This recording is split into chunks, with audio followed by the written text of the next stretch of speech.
ठाकुर जी का जन्म हुआ। धीरे धीरे ठाकुर जी अब 6 दिन के हो गए और 6 दिन के लाला जैसी भय तो पूतना आई, पूतना राक्षसी आई। अब देखो बहुत ध्यान से सुनिएगा, पूतना राक्षसी कौन है? अविद्या, अज्ञान।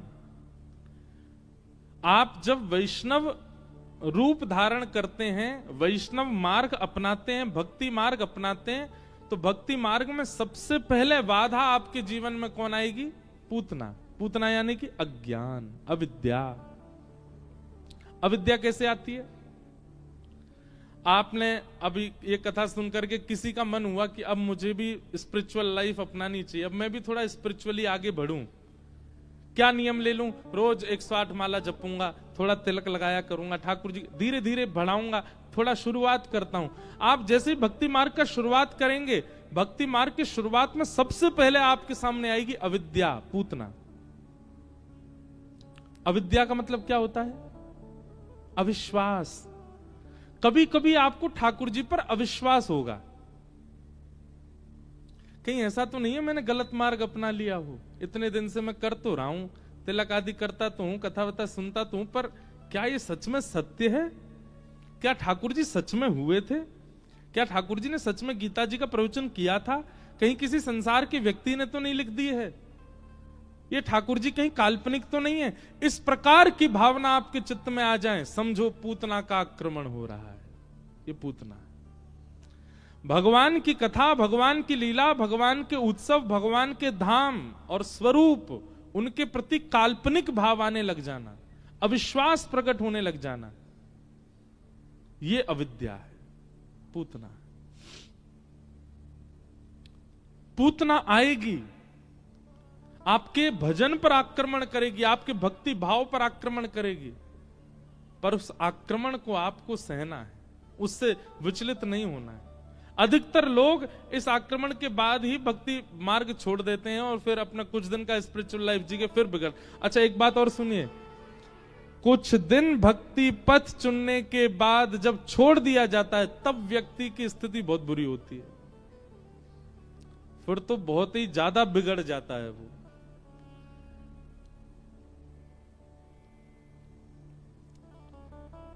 इसलिए एक बार यदि चुन लो, फिर छोड़ो नहीं, फिर चलते रहो। ये विश्वास के साथ ही पकड़िएगा भक्ति मार्ग को, नहीं तो मत आइएगा। विवाह किया जाता है तो इस भाव से किया जाता है, चाहे जो हो जाए, अब हम साथ नहीं छोड़ेंगे। प्रेम किया जाता है तो इसी भाव से किया जाता है, अब नहीं साथ छोड़ेंगे। बालक का जन्म होता है तो बालक चाहे जैसा हो, माता पिता उसके टेक केयर करने का, उसको संग रखने का पूर्ण मन बना ही लेते हैं। पर जो विवाह करके संबंध नहीं निभाते, प्रेम करके संबंध नहीं निभाते, बालकों को जन्म देने के बाद उनकी किसी स्थिति से परेशान होकर माता पिता बालक को छोड़ देते हैं, ऐसे लोगों को नरक जाना पड़ता है फिर, क्योंकि उन्होंने संबंध का निर्वहन नहीं किया। आए ही क्यों थे जब निभाना नहीं था? तो ठीक वैसे ही भक्ति मार्ग में भी आने से पहले निभाने का एक संकल्प लेकर के आइएगा, चाहे जो हो जाए। राक्षस बहुत आएंगे बीच में आपको विचलन करने के लिए, उनको छोड़ना नहीं है। भक्ति मार्ग एक बार चुन लो तो फिर चलना है। पूतना आई, पूतना आई, रूप बदल करके आई, बहुत सुंदर बन के आई। अज्ञान कैसे आएगा? कभी कभी ठाकुर जी से ज्यादा श्रेष्ठ आपको कुछ और लगने लग जाएगा। कभी कभी भक्ति मार्ग से अच्छा आपको दूसरी चीजें अपनी ओर आकर्षित करेंगी। विशेष रूप से अगर आप मुंबई या बड़ी बड़ी सिटीज में रहते हो तो और सावधान रहने की आवश्यकता है। ठाकुर जी से भी ज्यादा सुंदर रूप, कथाओं से भी ज्यादा सुंदर व्यवस्थाएं आपको कहीं और मिल सकती हैं और वो आपको अपनी ओर आकृष्ट करेंगे। इधर आओ, यहां ज्यादा अच्छा है। आपको विचलित नहीं होना है। ये पूतना है।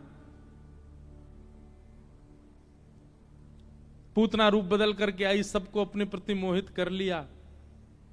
यशोदा मैया भी मोहित सी हो गई पूतना पर, और उसका रूप देख करके कुछ ज्यादा जांच की नहीं, गोपाल जी गोद में दे दिए पूतना की में। पूतना ने अपनी गोद में ठाकुर जी को लेके जैसे पयोधर पान कराया, यशोदा मैया कहीं बाहर गई थी, पयोधर में विष लगा था। ठाकुर जी ने पहले तो उसके विष को पिया, रस तत्वों को पिया, दूध को पिया, पुण्यों को पिया, पापों को पिया, सब पीते गए ठाकुर जी। पूतना बोली इतनी देर हो गई जी, मरता नहीं है। कितने दिन के हैं ठाकुर जी? 6 दिन के। बहुत विस्तृत है पूतना का प्रसंग, मैंने ज्यादा विस्तृत किया नहीं है आज।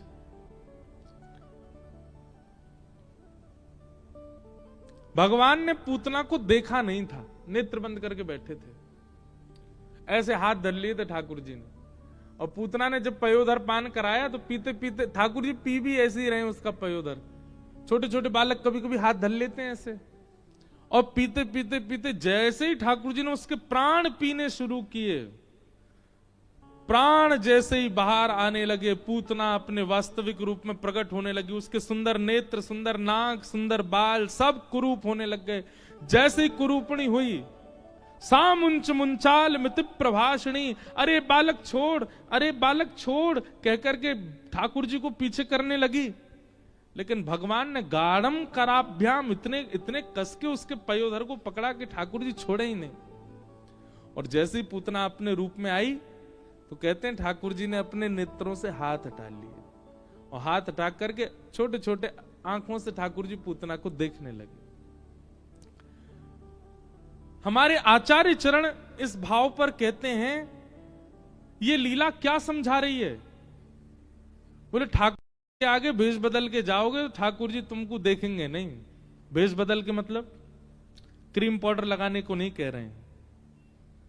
भेष बदलने का मतलब हो तो कामी, हो तो क्रोधी, हो तो लोभी, हो तो द्वेषी, हो तो ईर्ष्यालु।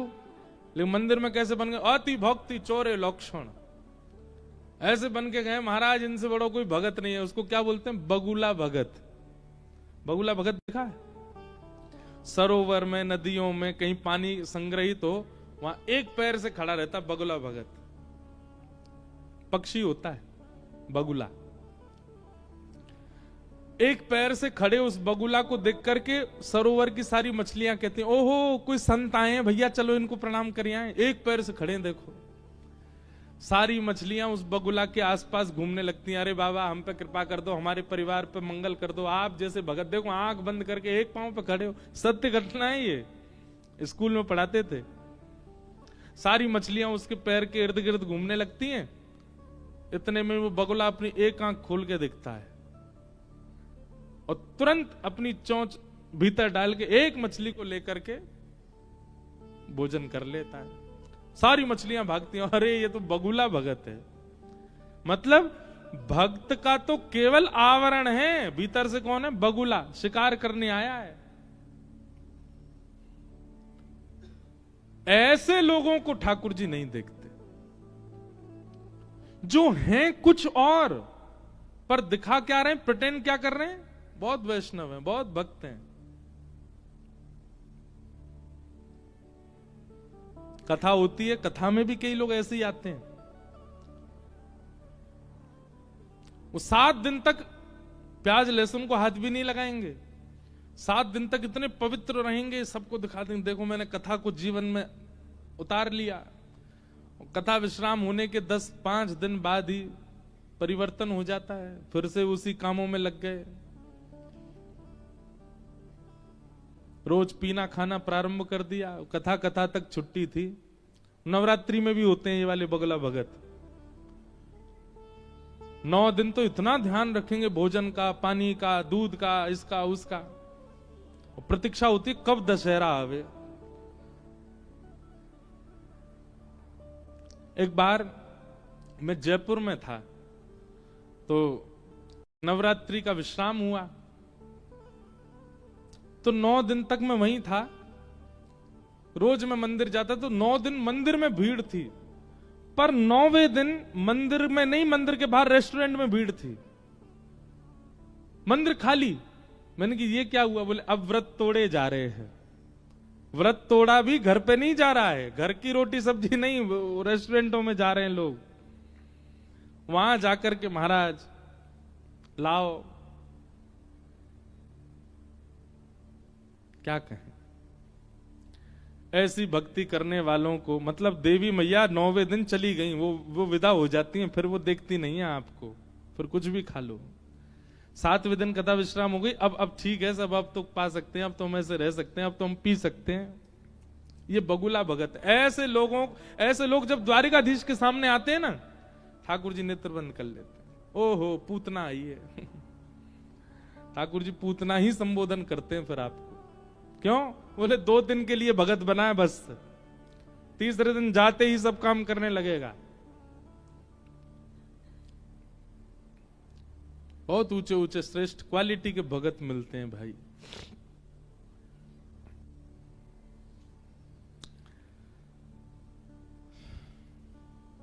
पूतना मत बनो।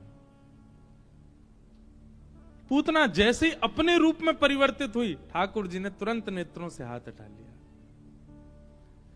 आप जैसे हो, हमारी एक बात सुनिएगा, अब इसका निर्णय क्या लें? तो महाराज जी द्वारिका आम है, तब भी हमारे अंदर तो अवगुण है, तो हम क्या करें द्वारिका आकर के? आप जैसे हो वैसे ही आओ। हमारे श्री सूरदास जी कहते हैं,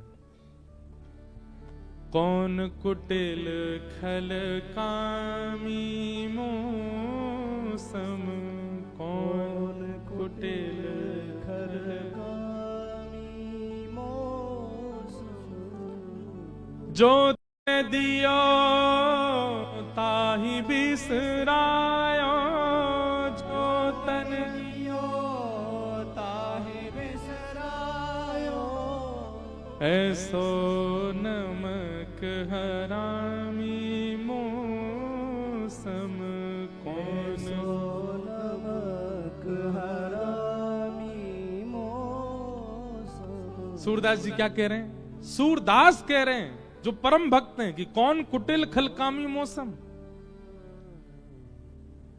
हम एक बात कहते हैं कथा में भैया, वैद्य के पास रोग लेकर के जाओगे तभी चिकित्सा होगी। ऐसे ही ठाकुर जी के सन्मुख अपने चित्त के रोग जब तक नहीं प्रस्तुत करोगे, चिकित्सा कैसे करेंगे? प्रस्तुत कीजिए। ये दोष है नाथ मुझ में, अब आप देख लीजिए मुझे कैसे शुद्ध करना है, कैसे आप ठाकुर जी के सामने जब अपना दोष स्वीकार करते हैं, ठाकुर जी जिम्मेवारी लेते हैं उस दोष को नष्ट करने की। पर हमने कभी दोष स्वीकार किया ही नहीं। अरे हम विनोबा भावे महाराष्ट्र के एक बहुत अच्छे संत हुए, वे कहते हैं मानव का सबसे बड़ा सद्गुण क्या है? अपने अवगुणों को स्वीकार करना। हां ये कमी है मुझ में, नहीं मानते हम। पत्नी कह दे आप ऐसे हो, वो पत्नी बुरी लगने लगती है उसी दिन से ही। माता पिता कहते हैं बेटा तू ऐसा है, तो माता पिता ही बुरे लगने लगते हैं बच्चों को। हम अवगुण स्वीकार कब कर पाते हैं? कभी नहीं। बस एक जगह हम सब अपना अवगुण स्वीकार करते हैं, शीशा के सामने जब खुद को देखते हैं, और फिर उसके आगे देख करके उन्हीं अवगुणों को फिर छुपाते हैं। अपने आप को देख करके अपने आप से ही छुपाते हैं। बाहर जा रहा हूं, अब ऐसा दिखना चाहिए, अब मेरा स्वभाव ऐसा लगना चाहिए, अब ये। और जब से सोशल मीडिया का टाइम आया तब से तो महाराज इतनी पूतनाएं बढ़ गई हैं संसार में, क्या बताएं। अब तो बहुत पूतना हो गई हैं, केवल इन्फ्लुएंस करने के लिए अच्छे दिखाई देंगे। जैसे ही कैमरा सामने आएगा तो ऐसे बन जाएंगे, देखो हम दान कर रहे हैं, देखो हम यहाँ पे दया कर रहे हैं, देखो हमने ये किया, देखो हमने ये किया। कैमरा बंद होते छीनो ले तो लाओ, दे वापस दो, हो गया काम, हम अब क्या करना। ऐसे भी लोग हैं संसार में। तो जब से सोशल मीडिया आई है तब से पूतना बहुत हो गई हैं, और उन पूतनाओं से हम सब प्रभावित हो रहे हैं। एक पूतना को तो चर्चा मैंने आज कथा में ही कर दी। ना तो पूतनाओं से प्रभावित होइए और ना स्वयं पूतना बनिए, नहीं तो ठाकुर जी के नेत्रों से वंचित रहोगे। मैं एक बात कहता हूं, लाख लोग द्वारिकाधीश का दर्शन कर रहे हैं, बड़ी बात नहीं है। लाखों में द्वारिकाधीश किसको देख रहे हैं, ये बड़ी बात है। उनकी दृष्टि किस पे पड़ी। आप कथा में क्यों बैठे हैं, क्यों सुनने आए हैं कथा? ताकि आपका निर्माण ऐसा हो कि जब द्वारिकाधीश के सामने जाओ, हजारों में हजारों उनके दर्शन करें, पर जब आप जाओ कथा सुन के अपना निर्माण करें, द्वारिकाधीश की दृष्टि आप पर पड़े, वो आपको देखे। मीराबाई को देखते थे ठाकुर जी, सूरदास को देखते थे ठाकुर। सूरदास जी से किसी ने कहा तुम पे नेत्र तो है नहीं, सूरदास जी कहते तो कहा दिक्कत है भैया, तुम सबन को नेत्र ठाकुर जी ने दिए, मानो तुमको आज्ञा करिए कि भैया तुमको नेत्र दे रहा हूं, तुम मेरा दर्शन करो, और मोए नेत्र ना दे करके ठाकुर जी बोले तू कहा देखोगे, मोए मैं ही देखूंगा तोए, या हमारे तोए नेत्र ना दिए, मोए नेत्र ना दिए। सूरदास जी को इतना विश्वास है, वो यूं कहते हैं कि ठाकुर जी मेरा दर्शन करते हैं, मुझे देखते हैं। सूरदास जी और भी बहुत सारी बातें इस बात पे कहते हैं नेत्र नहीं है। सूरदास जी कहते बोले भैया तुमको नेत्र दे करके ठाकुर जी ने तुमको जिम्मेवारी दी है, गड्ढा आवे तो संभल जाइयो, ऊंचा आवे तो संभल जाइयो, संभल के चलियो। अगर गड्ढे में आप गिर गए तो लोग बात क्या कहेंगे, भैया आंखें हैं खोल के चला करो। मतलब नेत्र दिए हैं तो जिम्मेवारी तुम्हारी है, संभल के चलो। मोए नेत्र ना दिए ठाकुर जी ने, ठाकुर जी बोले बाकी दुनिया पे नेत्र हैं, वो अपनी जिम्मेवारी खुद संभालेंगे, तो नेत्र ना देके तेरी जिम्मेवारी तो मैं रखूंगा, तो मैं लेके चलूंगा। सूरदास तू वहां चलियो जाओ, मैं ले चलूं। तो भैया भक्ति में सबसे पहली बाधा क्या है, पूतना, इससे बचो। स्वयं भी मत बनो, और जो बनी डोल रही हैं उनसे भी बचो। आप सबके फोनों के द्वारा पूतनाएं आ रही हैं आपके पास, उनसे इन्फ्लुएंस मत हो जाना। कोई कह रहा है माता पिता को छोड़ दो, माता पिता ऐसे होते हैं, कोई कह रहा है कि अकेले ही जी लो, ब्याह व्याह क्या करना है, ऐसा है वैसा है, पति ऐसे होते हैं, पत्नियां ऐसी होती हैं, ऐसा शास्त्र क्या कहते हैं। अरे भैया अपना जीवन है, जिंदगी ना मिलेगी दोबारा, एक ही बार मिली है, जितना हो सके सब कर लो, खा लो पी लो, ऐश कर लो, मौज। ये सब नहीं, इनसे इन्फ्लुएंस मत होइएगा। पूतना आई, भगवान ने जैसी पूतना अपने रूप में आई, ठाकुर जी ने उसका वध कर दिया। बोलो पूतना मर्दन भगवान की। 6 दिन के ठाकुर जी ने विशाल पूतना को मार दिया। विशाल पूतना का शरीर नंद भवन के पीछे जाकर के गिरा। सब ब्रजवासी दौड़े और जाके देखा तो विशाल पूतना पड़ी थी। सब ने ऊपर चढ़ करके पूतना के गोद से ठाकुर जी को उठाया, लेकर के गोपियां गौशाला गईं और जाकर के गौमूत्र से स्नान कराया, भगवान को पूंछ से झाड़ा लगाया, कहीं कोई राक्षसी की अला बला ना लग गई हो लाला को। भगवान की वैद्य कौन है, गौ माता। संसार की सबसे बड़ी वैद्य है गौ, और उस गौ का ही निरादर, उस गौ का ही त्याग हम लोग करते जा रहे हैं। एक महापुरुष यहाँ आए हैं, हमारे बंग परिवार में ही आए हैं, वो मुझे रोज गौ माता के बारे में कुछ ना कुछ भाव कहते हैं। वे रोज मुझे एक बात कहते हैं, बोले महाराज जी आप गौ के लिए संसार को प्रेरित कीजिए। भैया ठाकुर जी को अति प्रिय है गैया। अभी आप आगे सुनेंगे, ठाकुर जी जैसे 3 बरस के भये, 2.5 वर्ष के भये, तो धीमे धीमे बोलन लगे। तो यशोदा मैया बुलवा रही है, लाला बोल मैया, ठाकुर जी नहीं बोले। नंद बाबा बोले लाला बोल बाबा, ठाकुर जी नहीं बोले। बलराम जी बोले लाला बोल भैया, ठाकुर जी नहीं बोले। इतने में ही गौशाला तक गैया निकल के आई ठाकुर जी के आगे। जैसे गैया को ठाकुर जी ने देखो, छोटे से ठाकुर जी उंगली हिलाने लगे, वह की ओर देखने लगे, और जैसे बालक गाय देख ले तो कुछ आवाज निकालता ना, ऐसे ही ठाकुर जी तुरंत गैया देख के बोले गैया। सबसे पहला शब्द ठाकुर जी ने अपने मुख से उच्चारण किया है गैया। पूरे विश्व को बुलवाने लगे, पूरे तीनों लोकों का निर्माण करने वाले स्वयं श्री ठाकुर जी के मुख से सबसे पहला शब्द कौन सा निकला? गैया। और उस गाय का हमने आज त्याग जैसा कर दिया है। केवल दूध पीने के लिए गैया है, और वो भी दूध हम कहां पी रहे हैं, क्या पी रहे हैं, पता ही नहीं है। इसलिए भैया गौ सेवा का भाव हृदय में जागृत करो। भगवान को गौशाला ले गए, गौशाला में जाकर के ठाकुर जी को पूंछ से झाड़ा आदि लगाया। धीमे धीमे ठाकुर जी अब 3 महीना के हुए, पलना उत्सव हुआ, ठाकुर जी ने सक्टासुर का वध किया। 1 वर्ष के ठाकुर जी भये, और अब ठाकुर जी उंगली पकड़ करके चलते मैया की, और धीमे धीमे चरण आगे धरते हैं। धीमे धीमे यशोदा मैया अपनी उंगली ऐसे हटा लेती है, और ठाकुर जी ऐसे दोनों भुजा उठा करके चलते चलते चलते चलते धड़ाम से गिर पड़ते हैं। फिर यशोदा मैया उठाती है, लाला को गोद में लेके जाती है। ऐसे पूरे विश्व को चलाने वाले स्वयं ठाकुर जी आज चलना सीख रहे हैं नंद भवन में। मैया ताल बजाती है, ठाकुर जी ठुमक ठुमक करके नृत्य करते हैं, आनंद करते हैं। आहा। सब गोपियां इकट्ठी हो जाती हैं ठाकुर जी को देखने के लिए। ये चतुर्भुज ठाकुर जी जो यहां 4 भुजा वाले राजा धीराज बन के बैठे हैं, इनकी ये सब अद्भुत लीला है। आहा।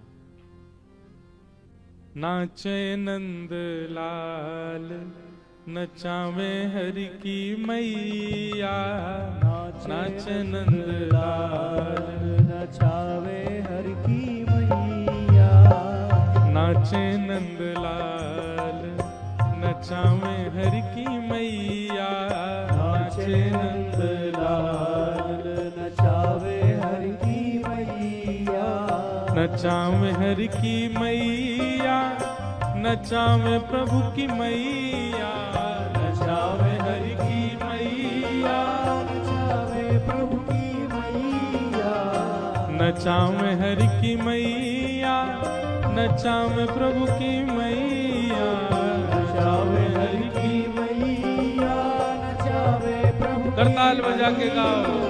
नाचे नंद लाल, नचावे हरि की मैया, नाचे नंद लाल, नचावे हरि की मैया, नाचे नंद लाल, नचावे हरि की मैया, नाचे नंद लाल, नचावे हरि की हमारे मैया। ब्रज की अंतरंग लीलाओं में एक बात कही जाती है, गाने में कौन श्रेष्ठ है? हमारी किशोरी जी। राधा रानी गाती बहुत अच्छा है, बहुत मीठा गाती है। ठाकुर जी भी अच्छा गाते हैं, पर जब किशोरी जी गाना शुरू करती हैं तो ठाकुर जी रूखे से लगन लगे। पर नृत्य करने में हमारे ठाकुर जी बड़े श्रेष्ठ हैं। भैया द्वारिका वालों, एक बात सुनो, हमारी द्वारिका और ब्रज की होड़ चलती रहे। देखें, हमारी द्वारिका में ठाकुर जी ने देखो ऐसा राज ठाट किया, हमारे ठाकुर जी ने देखो यहाँ पर खूब वास किया। आज भी पुजारी जी कह रहे ठाकुर श्री कृष्णचंद्र जी ने अपने जीवन का सबसे ज्यादा समय द्वारिका में व्यतीत किया। आपके ठाकुर जी ने यहाँ आकर के सब काम किए होंगे, पर नाचे तो हमारे ब्रज में ही हैं। ये गरबा तो आप ही करते हो, ठाकुर जी को नहीं आता ऐसे डंडाओं से खेलना। ठाकुर जी हमारे गरबा नहीं करते हैं, ठाकुर जी तो हमारे रास करते हैं, और ऐसा द्रुत गति से नृत्य करते हैं हमारे लाल जी। अब वो द्वारिका में नहीं करते, यहाँ तो सीधे साधे राजा धीराज बने बैठे रहते हैं। अब पहले ही उपाधि दे दी राजा की, अब किसी को राजा कह करके बुलाओगे वो नाचेगा? ठाकुर जी तो तब ही हैं जब कन्हैया कहो, कनुआ कहो, लाला कहो, गोपाल कहो, गोविंद कहो, तभी नाचते हैं। तो हमारे ब्रज में एक सुख और एक्स्ट्रा है, क्या? ठाकुर जी वहां नाचे हैं, यहाँ नाचते नहीं है। नाचे नंद लाल, नचावे हरि की मैया, नाचे नंद लाल, नचावे हरि की मैया। दूध न पीवे लाला, दही हूँ न खावे, दूध न पीवे लाला, दही हूँ न पीवे लाला, दही हूँ ना खावे। दूध ना पीवे लाला, दही हूँ ना खावे। ओ माखन मिश्री को बड़ो रे खवैया, माखन मिश्री को बड़ो रे नाचे नंद लाल, नचावे हरि की मैया। नाचे नंद लाल, नचावे हरि की मैया। हे नाचे नंद लाल, नचावे हरि की मैया। नाचे नंद लाल, करताल बजा के गाओ द्वारिकाधीश की।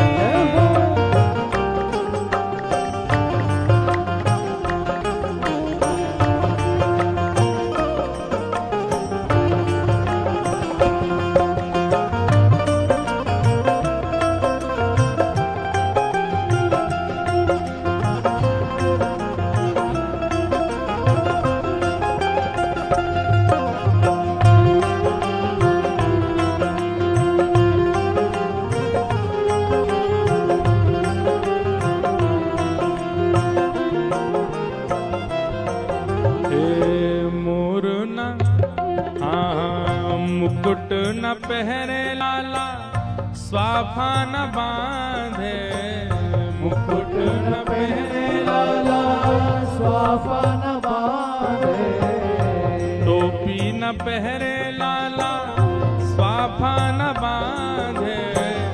टोपी न पहरे लाला, स्वाफा न बांधे। हाँ पगड़ी न पहरे लाला, स्वाफा न बांधे। पगड़ी न पहरे लाला, स्वाफा न बांधे। ओ मोर मुकुट को है बड़ो रे पहरैया, मोर मुकुट को है बड़ो रे पहरैया। नाचे नंद लाल, नचावे हरि की मैया। नाचे नंद लाल, नचावे हरि की मैया। ओ नाचे नंद लाल, नचावे हरि की मैया। नाचे नंद लाल, नचावे हरि की मैया। दिल न खेले लाला, खिलौना न खेले। खेल न खेले लाला, खिलौना न खेले। खेल न खेले कान्हा, खिलौना न खेले। खेल न खेले लाला, खिलौना न खेले। ओ खेल न खेले कान्हा, खिलौना न खेले। खेल ना खेले लाला, खिलौना न खेले। ओ खेल न खेले कान्हा, खिलौना न खेले। खेल ना खेले लाला, खिलौना न खेले। यशोदा मैया कह रही है कोई खेल भी ना खेले, खिलौना अंते भी ना खेले। गोपी सब बोली तो कहा करे फिर पूरे दिन। ओ वंशी को लाला बड़ो रे बजैया, वंशी को लाला है बड़ो रे नाचे नंद लाल, नचावे हर की मैया। नाचे नंद लाल, नचावे हर की मैया। ओ नाचे नंद लाल, नचावे हर की मैया। नाचे नंद लाल, नचावे हर की मैया। नचावे हर की मैया, नचावे यशोदा मैया। नचावे हर की मैया, नचावे यशोदा मैया। नचावे हर की मैया, नचावे यशोदा मैया। नचावे हर की मैया, नचावे यशोदा मैया। तो नाचे नंद लाल, नचावे हर की मैया। नाचे नंद लाल, नचावे हर की मैया। गोविंद मेरो है, गोपाल मेरो है। गोविंद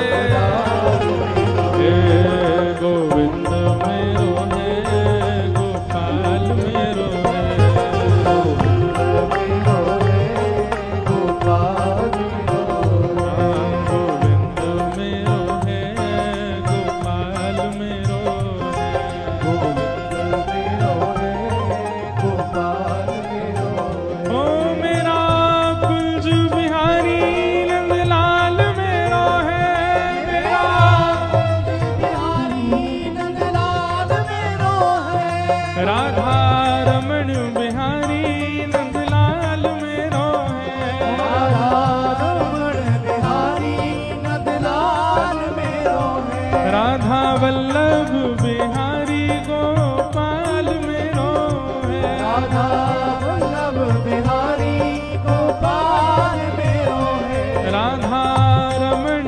बिहारी नंदलाल मेरो है राधा रमण बिहारी नंदलाल मेरो हे है गोविंद मेरो है गोपाल मेरो है मेरो है गोपाल मेरो है गोविंद मेरो है गोपाल मेरो है गोविंद मेरो है गोपाल मेरो है गोविंद मेरो है गोपाल मेरो है गोविंद मेरो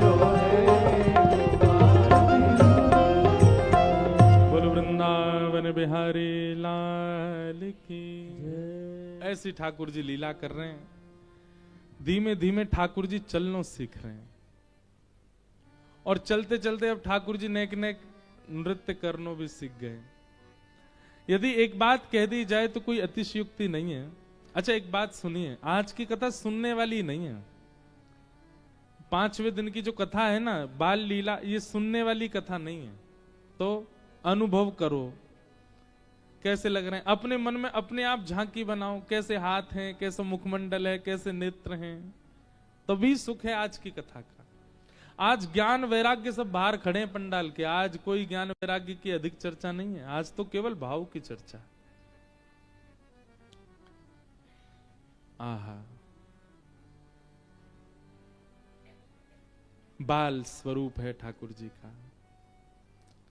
यशोदा मैया सुबह सुबह लाला को नवावे नाए तो गरम गरम जलते लाला के गाल पहुंच दे, माथो पहुंच दे, नाक पहुंच दे, मुख पहुंच दे, सर्वांगन अंग नेक नेक पहुंच के और फिर ठाकुर जी को सुंदर पीतांबरी पहनावे। अच्छा, बाल स्वरूप में ठाकुर जी पूरी धोती नहीं पहनते। ठाकुर जी क्या पहनते हैं? या तो छोटी सी एक लंगोटी पहनते हैं या फिर कभी कभी एक आड़ बंद जैसा होता है। अब वो कैसे बताएं, यहां तो बता नहीं सकते। लाल जी हमारे कभी कभी धारण करते हैं गर्मियों में, केवल एक अंग एक वस्त्र होता है, उससे केवल हमारे राधारमन जी भी धारण करते हैं। सब दिखे, ठाकुर जी के घुटने, ठाकुर जी की जंघा, ठाकुर जी के पैर सब दिखेंगे, केवल एक वस्त्र मात्र कटी पर धारण करते हैं। वो ठाकुर जी का सबसे प्रिय श्रृंगार है। हमारे द्वारकाधीश को धारण करा के दिखाओ, नहीं करा सकते। राजा बना दिए ना, वो राजा हैं, अब तो ठाट में ही रहेंगे। पर हमारे ब्रज के लाला यशोदा मैया सुबह सुबह लाला को श्रृंगार करे और श्रृंगार करवे के बाद ठाकुर जी के घुंघराले केश हैं। यशोदा मैया सारे केश ऐसे इकट्ठे करे और इकट्ठे करके ऊपर ही एक जूड़ा सो बना दे, ऐसे ठाकुर जी के एक छोटो सो जूड़ा बन जाए घुंघराले केशन को। वही में नीचे एक मोती की लड़ बांध दे, वापस सुंदर मोर पिछ लगा दे, ठाकुर जी को सुंदर उर्दपुंड लगावे और सुंदर चंदन घिस करके केसर को वहां से ठाकुर जी की पत्रावली को श्रृंगार करे।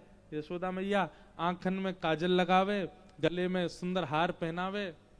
अब इसमें एक बात सोचने की है, छोटा बालक कभी ऐसे बैठ के श्रृंगार करवा सकता है अपना?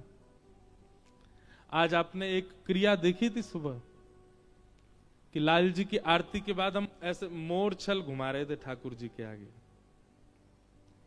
वो मोरछल घुमाने का क्या भाव है?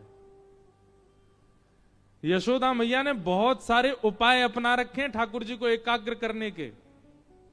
मोरछल का भाव यह है कि यशोदा मैया आंगन में श्रृंगार करने से पहले कितनी व्यवस्था करती है। पहले मोर इकट्ठे करके लाएंगी, आंगन में खड़े कर देंगी, सुंदर गैया एक जगह बांध देंगी, बड़े बड़े आंगन है यशोदा मैया के, एक जगह बछड़ा बछियान ने बांध देंगी, कहीं दूध की सामग्री रख देंगी, कहीं मक्खन रख देंगी, कहीं चिपटी ऐसी गोल गेंद जैसी मिश्री रख देंगी, और उन सब के बीच में ठाकुर जी को बिठाती हैं यशोदा मैया, ताकि लाला को ध्यान इन पे ही रहे और इतनी देर मैया को श्रृंगार कर दूं। जैसे ही यशोदा मैया श्रृंगार करने बैठती हैं, ठाकुर जी थोड़े छटपटाते हैं, सोई मैया कुछ गाने लगती हैं, और मैया का स्वर सुनते ही मोर अपने सुंदर पंखों को फैला लेते हैं। जैसे हिलाना शुरू करते हैं, सोई ठाकुर जी के नेत्र खुल जाते हैं, और नेत्र खुलकर के गौर से मोरों को देखने लगते हैं। इतनी देर में मैया यहाँ पे लड़ बांध दे, या के केस ठीक कर दे, यहाँ पे पत्रावली बना दे। जैसे ठाकुर जी को नेक ध्यान हटे, मोर जैसी पंख बंद कर ले, फिर यशोदा मैया सोचे अब कौन बुलाऊं। इतने मैया ने थोड़ा सा चारों लावे, लाल जी जहां बैठे वहीं पास में रख दे, सो गैया आकर के चारों पान लगे। ठाकुर जी उसको देखने में व्यस्त हो जाते। इतने में मैया गले में सुंदर माला पहना दे, वे हाथ में बाजूबंद पहना दे, हाथन में सुंदर कड़ूला पहना दे, फिर ठाकुर जी को ध्यान हट जाए। इतने में मैया मक्खन लियावे, लाल जी के आगे धर दे, सो ठाकुर जी मक्खन लेकर के धीम से पान लग जाए। इतने में मैया और दूसरा श्रृंगार कर दे, आंखन में काजल लगा दे, देख लाला चंद्रमा देख, चंद्रमा देख, चंद्रमा। ठाकुर जी ऐसे देखने लगते हैं। इतने में भैया नेक नेक ऐसो काजल लगा दे ठाकुर जी के, खूब सुंदर श्रृंगार। तो ये मोरछल दिखाने का क्या अभिप्राय है? लाला झूला में हमने बैठा दियो, श्रृंगार करके बैठा दियो, कहीं उछल के नीचे नहीं कूद जाए, तो मोरछल दिखाते हैं। तो मोर देख करके ठाकुर जी थोड़ी देर और स्थिर होकर बैठ के देखते रहते हैं। अब ये सब भाव द्वारिका में, यहां तो राजा है ना द्वारिका वाले जो पीछे बैठे बेचारे यूं कह रहे होंगे निकलो बाहर मिलो हमें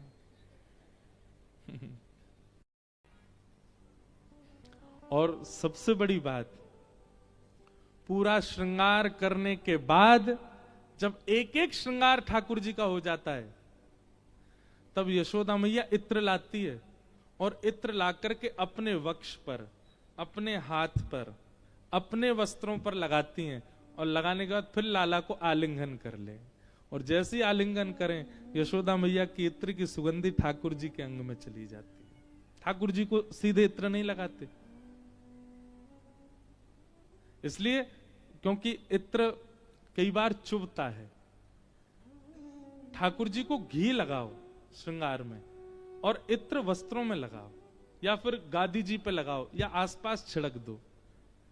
और ठाकुर जी को इत्र लगाने की इच्छा तो पहले अपने हाथ में लगा, खूब मल लो, हाथ से बिल्कुल इत्र दिखे नहीं, सुगंधी रहे, तब ठाकुर जी का स्पर्श करो। और बहुत इत्र लगाने की इच्छा हो, चरणों में लगाओ, नेक नेक गाल पे लगा दो बस। यशोदा मैया अंक में भर लेती है लाला को, और जैसे ही अंक में भरे, सोई ठाकुर जी में सुगंधी आ जाती है। मैया के है गो श्रृंगार, लाला बहुत सुंदर लग रहा, चोखो लग रहा मेरो लाला, कोई की नजर नहीं लगे। मैया खूब नजर उतारे, अब के लाला यहाँ पे आ, लाला है पकड़ के, अब जूड़ा बिगाड़ देंगे ऊपर ते। जो श्रृंगार कियो नेक नेक मैया ऐसे हाथ मार के सब मिटा दे। क्यों? आंखन पे ऐसे हाथ फेर दे, ठाकुर जी को काजल फैला दे, यहां तक कौंदनी ढीली कर दे, गले की माला सब अस्त व्यस्त कर दे लाला की। क्यों? अब बुरो बाबड़ो बना दूं, कोई की नजर नहीं लग जाए। और बुरो बाबड़ो बना के अब लाला जाग खेले आ बाहर। बाहर सब गोपियां खड़ी हैं दर्शन करने के लिए। ठाकुर जी भीतर से निकल के आ रहे हैं, यहां से काजल फैल लो, एक आंख जगन्नाथ जी जैसी, एक आंख सीधी।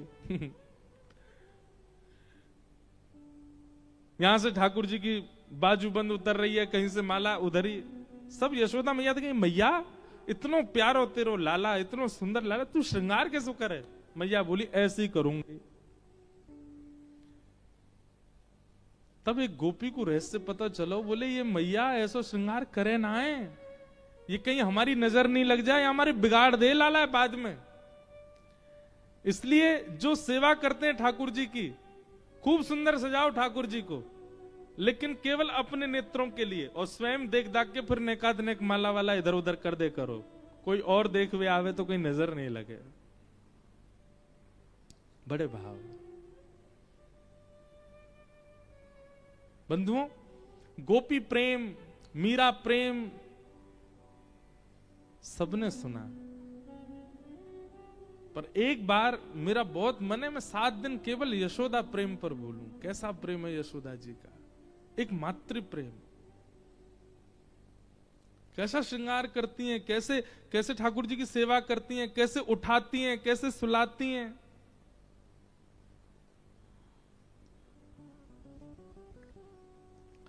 भागवत जी में वर्णन है कि यशोदा मैया के 84 चौक हैं नंद भवन में। कितने? 84 चौक। और एक चौक इतना बड़ा है कि उसमें हजारों गौवंश खड़ा हो जाता है, इतना बड़ा है नंद भवन। 9 लाख गैया हैं नंद भवन में। घी के और दूध के कुएं हैं नंद भवन में, इतने दूध होता है, इतना घी होता है कि उसके कुएं बने हुए हैं। अब सोचो सेवक कितने होंगे नंद भवन में। सेवक भी अथाह हैं, पर लाला की सुबह उठने से रात्रि शयन तक की एक एक चीज यशोदा मैया स्वयं करती है, किसी और को स्पर्श तक नहीं। ठाकुर जी को गर्म जल भी अगर चाहिए ना, वो भी यशोदा मैया करके लाएंगे। किसी को कह नहीं सकती मैया कि जाओ जाके जल लेके आओ।